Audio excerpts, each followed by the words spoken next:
For the last Sunday in March, you found the Georgia Gang. Topping our agenda today, it is a countdown to the General Assembly. A streetcar in Atlanta is the streetcar of no desire. And we have two new cities in the metro area. Some of the stories up for grabs on the Georgia Gang. From the Fox 5 studios, the Georgia Gang starts now. I don't know whether we need to talk fast today or speed up the tape, but we have a lot of ground to cover, and it is a big week ahead in Georgia. We have 2 legislative days remaining in this coming week, and then on Friday, we have the opening, unofficial opening, of the SunTrust Stadium, the new home of your Atlanta Braves in Cobb County. And the New York Yankees in for an exhibition game, season ticket holders only, but it'll be the first test of that wonderful, beautiful facility up there in Cobb County, and next week I hope we'll know more of what we're dealing with there. But for the week ahead, the news lies in the last 2 days of the General Assembly. I believe they're going to meet Tuesday and Thursday. They'll be out of there Thursday night. It was not a huge session. It was more of a workmanlike session. And we don't really know what happened on Friday, because they were supposed to go maybe as late as midnight, as I was told. At any rate, there were some wonderful things. The tax bill will go to committee.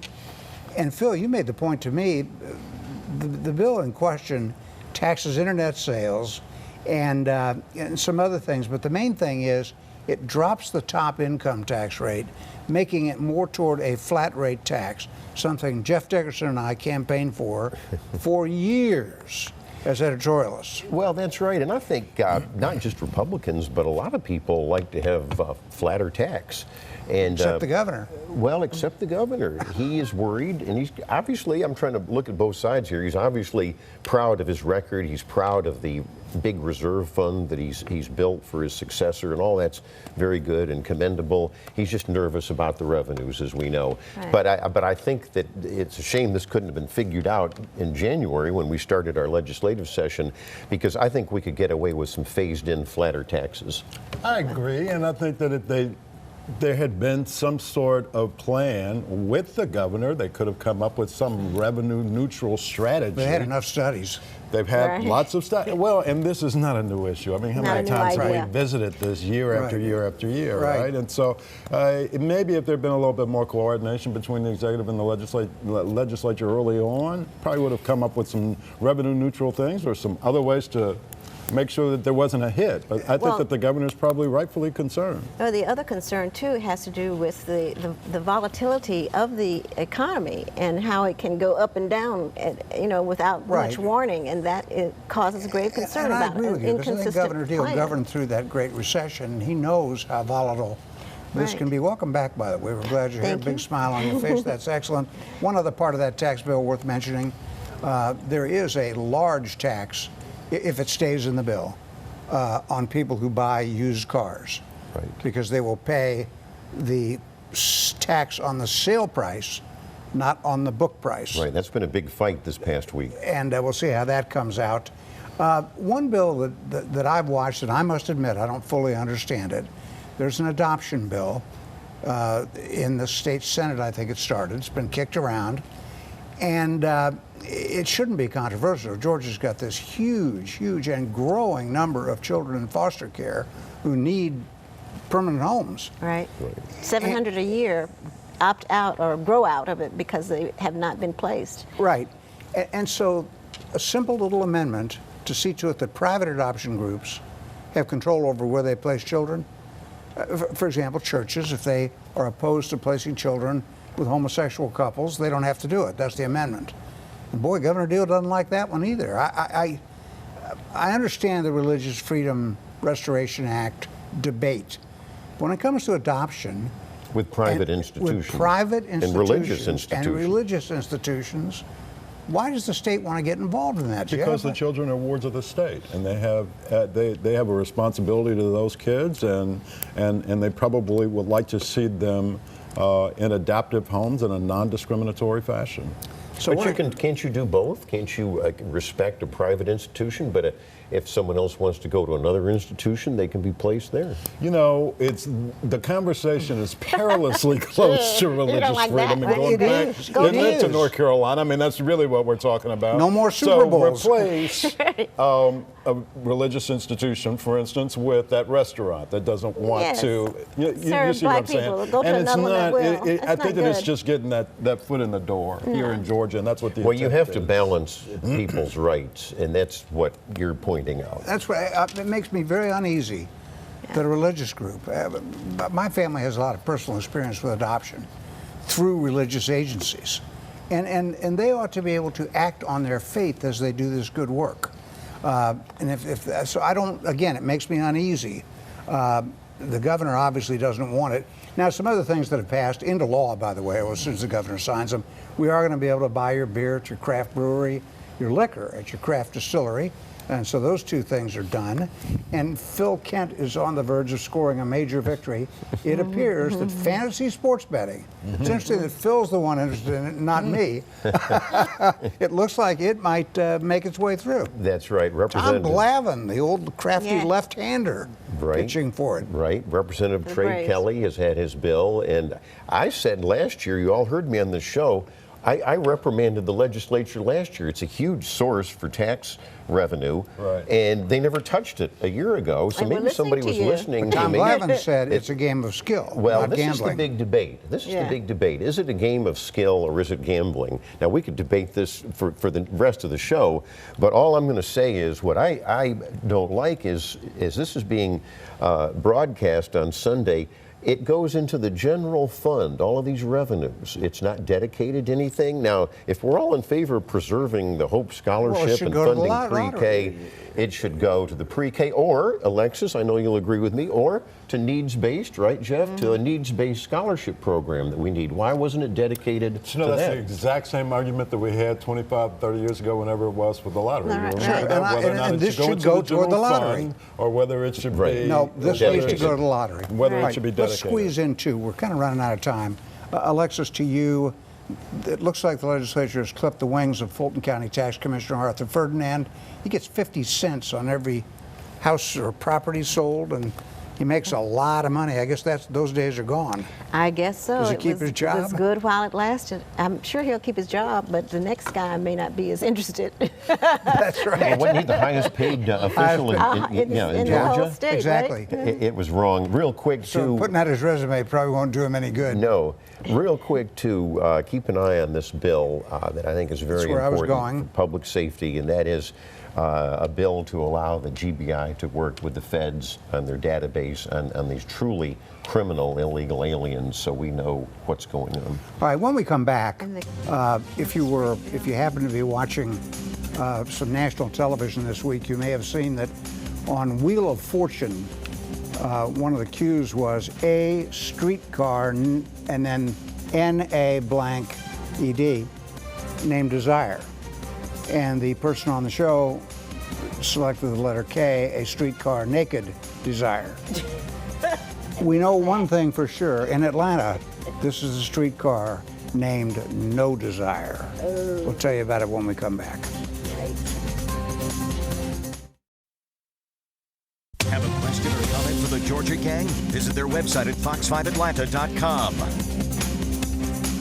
We always point out through the years that the legislature moves fast at the end of the term, and we should mention for the record that the campus rape bill, the bill that would even the scales between women and those they accuse, apparently has been tabled. The accusations would go to law enforcement, Right. rather than bureaucrats in the university Rather than- system. And we don't really University know law where the enforcement. campus carry bill is. I did hear a good line on that this week, though.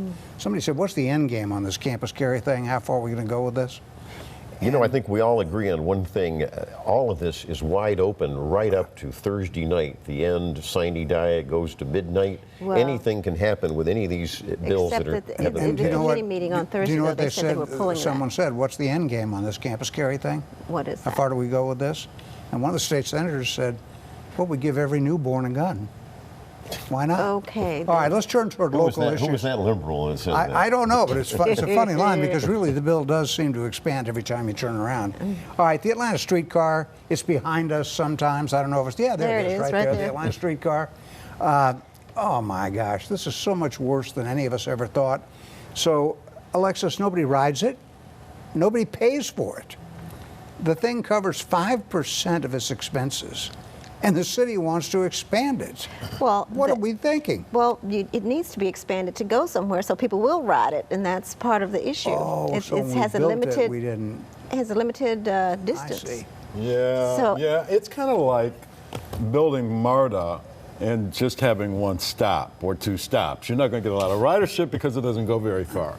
And here, of course, there are some expansion options, including expansion to the Beltline. And if that were to happen, I think that it would be a very popular And there's a very critical place. state audit that the city is trying to satisfy over safety, over service. Well, yeah, Jeff, the breakdowns, we could go on. The laundry list is long. Are you in favor of expanding it in light of the fact that it's not working? I'm in favor. You know, ultimately the idea was to have some sort of transit on the Beltline, and so having that next leg. If it's just to the Beltline along Irwin Street or however you get it there, I think could make it a very popular Make a difference, thing. yeah. Because Interesting, the by the way. Beltline nationally is a model. I And so when wouldn't people do it visit, until that's how you they get get all here. these problems solved. And then, and to your point, it needs to be paid for. The streetcar was a Barack Obama boondoggle. It was part of his anti-recession spending. Right. And it worked. Yes, it It helped. doesn't Well, work. If no, nobody it didn't. It was pays for it, $37 nobody million. rides it. By definition, it doesn't work. I think the recession is over. Exactly. But it still didn't work. It helped the recession to get over. It gave people jobs. It built this. It's a transportation boondoggle. thing. You're gonna admit that and one of these well, days. if they can extend it to the Beltline, I You think just that don't will want prove. Mayor Reed to criticize you like you did the HAC. You all are being, you're praising it. He really got after He didn't the like HAC on that. those stories. Yeah.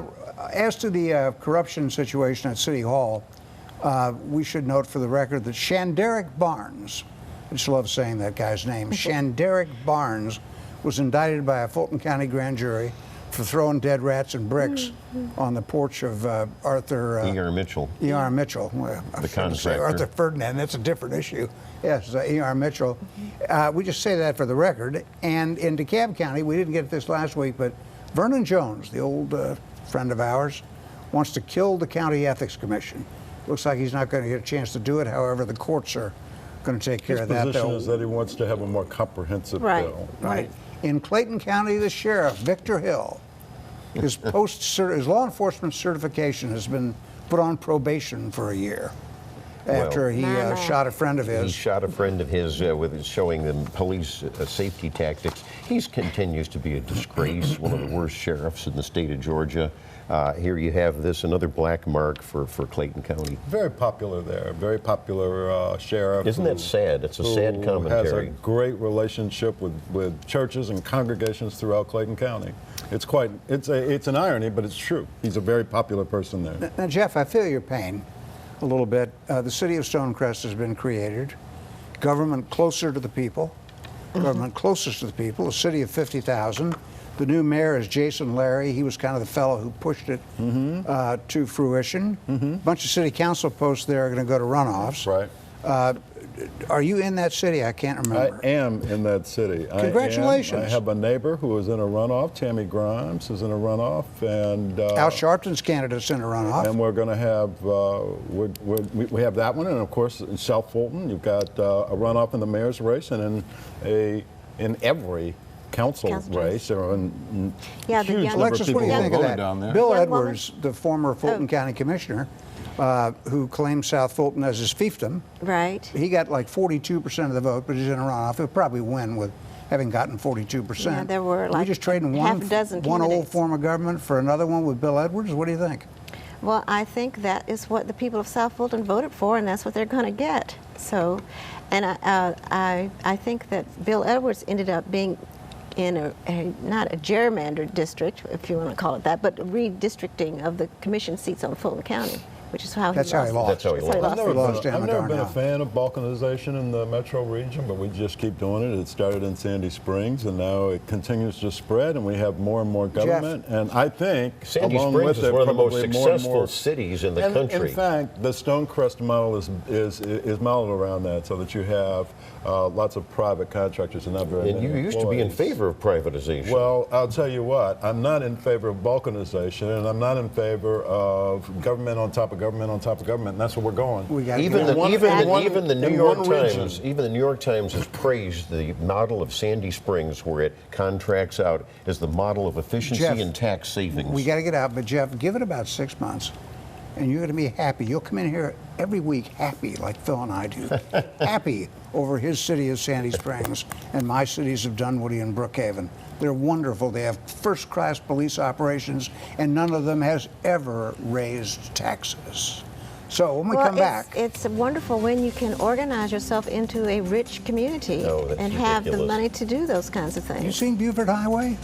I don't know. I've seen That's Roswell rich. Road where all the apartments Dick, have can I been squeeze in demolished. something real quick? better quickly. I tell you what, we saw some of the splosts around the state, and just Yes, very Cobb quickly, and Fayette, Cobb yeah. County just renewed their splost again. And for the first time, That's in schools. That's it's schools. schools, and for the first time in 10 years, we had Fayette County pass a splost. All right, we got to get out. When we come back, we're going to talk politics. We're going to mention a couple of names that might be popping up in the governor's race, and that 6th district congressional race is a political consultant's dream. The money is flowing. Stay with us. Have a question or comment for the Georgia Gang? Visit their website at fox5atlanta.com. You know, if you've just started to recover from the November elections and you don't want another one soon, forget about it, because we start them quickly. And already people are looking ahead to 2018 in Georgia, where Governor Deal is term limited, and where there will be a big shuffle of state officials as people like Brian Kemp, the Secretary of State, run for governor, and Lieutenant Governor Casey Cagle probably, surely runs for governor. And maybe even David Ralston, the Speaker of the House. And this week, a new name. How about Dan Cathy of Chick-fil-A? How about that? A guy who has built a huge, or helped build a huge business empire, and is kind of the king of the film business, at least in the South Metro area of Georgia. What do you think? Well, Dan Cathy is a great businessman, a great guy. I think he's going to stick with the business that his father built up from the ground. And this is where a lot of your friends get together and say, you know, Dick Williams would be a great guy for governor. And calls a few journalists, and then you get a story. And they I don't say, think this is a Donald serious Trump would be a great candidacy. president. But on the I don't think Democratic it's a serious side, candidacy. side, a battle of Stacey's could loom. Stacey Abrams, the House Minority Leader, very well thought of, especially nationally. Stacey Evans, whom you always speak well of, Right. Democrat from Smyrna, Right. is giving the race a look. So That we could could see. be But interesting. Stacey Evans is a very attractive candidate, and I think this is where, and I know we've debated this, she would go more to the center, whereas Stacey Abrams, who also wants to run for governor in a Democrat primary, wants to go the radical route, and that's going to be an interesting dynamic. can you win a Democratic primary in Georgia running to the center? I That's don't the know. big I question. think it depends on who the candidate is, and of course, you've got a lot of people out there who'd like to see Sally Yates jump into this thing and really, Stir things up. And don't be forget, the John Ossoff and Jason Carter's got to make a gubernatorial race. decision. And Jason Carter's got to make a decision. All right. We'll see if Jason Carter wants to try it again. Let's turn to the election immediately at hand, and that's the free-for-all for the 6th district in Georgia. We're just 3 weeks away. We're 3 weeks 18 away. candidates. Let's for the viewers. Let's tell them. A lot of people ask me. Right. It's part of Cobb County. It's East Cobb. It's North Fulton County and part of DeKalb County, North It's DeKalb. Brookhaven and Dunwoody, Right. yes. And it's the 18th, I believe. It's right upon us, and the spending is unbelievable. It is astonishing. You can't turn on the television without seeing this 30-year-old Democrat, John Ossoff. And then on the Republican side, you see Dan Moody, a former legislator. With his elephants and donkeys. He's got the elephants. He's cleaning up after them. And direct mail, which Phil and I get because we live in the district. Ossoff, the spending behind John Ossoff from the communist groups, from Move On, from Communist Daily groups. Cost, from George Please. Soros, the spending is astounding. They got. I mean, Oh boy. I'm not sure why you're so surprised. I mean, to get your name a out there. Republican district. Well, I know, but to get your name out there, you have to spend big money these days. And he's got it, and it's coming in, it's flowing in from all over the country from people who obviously want to send a message to Washington and to Donald Trump in particular. So on the Republican side, if you concede that Ossoff, and I think most people are starting to concede that Ossoff will be one of the two in the runoff, now you set up a standard Republican-Democrat match, which would be a Republican against Ossoff. And the Republicans, it's muddled. Karen Handel has the name recognition. Bob Gray from Johns Creek's doing well. We mentioned Dan Moody. Got Judson Hill from Cobb County. I don't see anybody breaking out or breaking away, though. I disagree, and you know this. You wait till the last week, and then in Cobb County, I think Judson Hill might be helped, and the overall Republican vote will be helped because there's a special state Senate election that'll pump up the vote there, which is not going to help John Ossoff. It also looks like the party is trying to help them too, because they're paring down the number who will be featured in debates. So they're only going to do and I get right. that. And I'm sponsoring a forum with the Dunwoody homeowners on April 9th.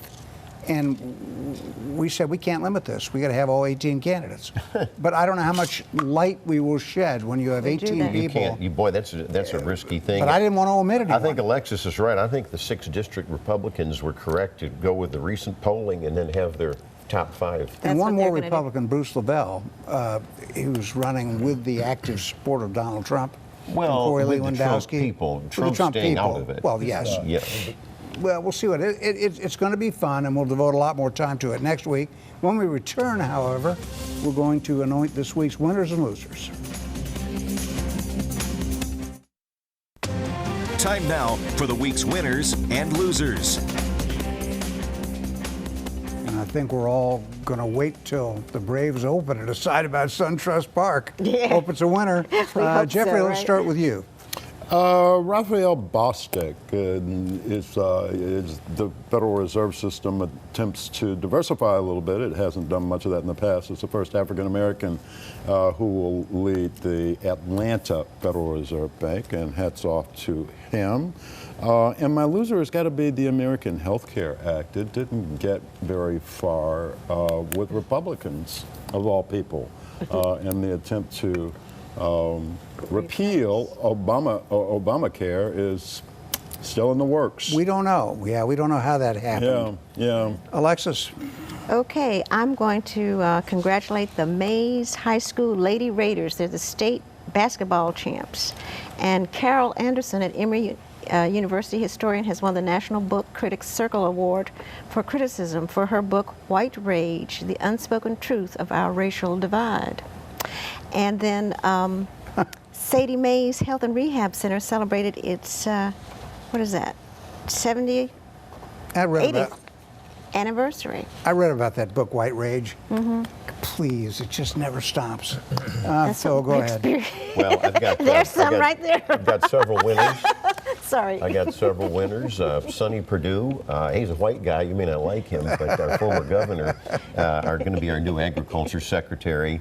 And that was a great choice by Donald Trump. And of course, just the other day over at the Atlanta History Center, they dedicated the exhibit to the first individual, and that is one of Atlanta's favorite sons, Bobby Jones, the late great golfer champ, Bobby Jones. So let's go see the Bobby Jones exhibit. There's some great stuff in there. That sounds great. No, and I have to say, Kathy Cox, our former Secretary of State, now the new dean of Mercer Law School, and my losers, the AJC, they have keep slanting for the last 2 weeks.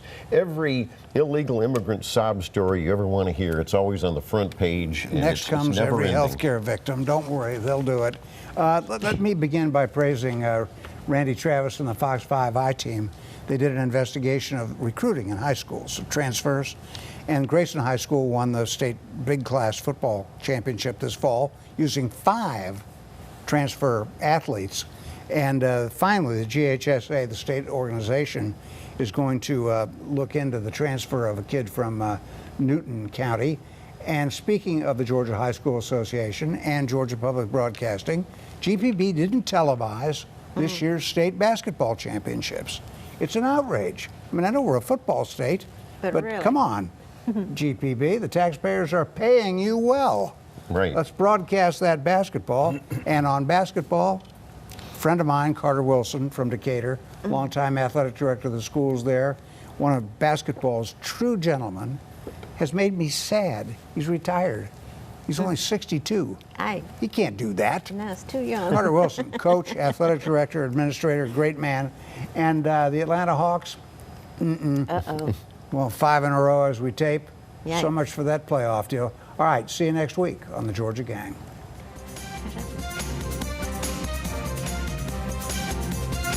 The opinions expressed in this broadcast are those of the panelists appearing in this program.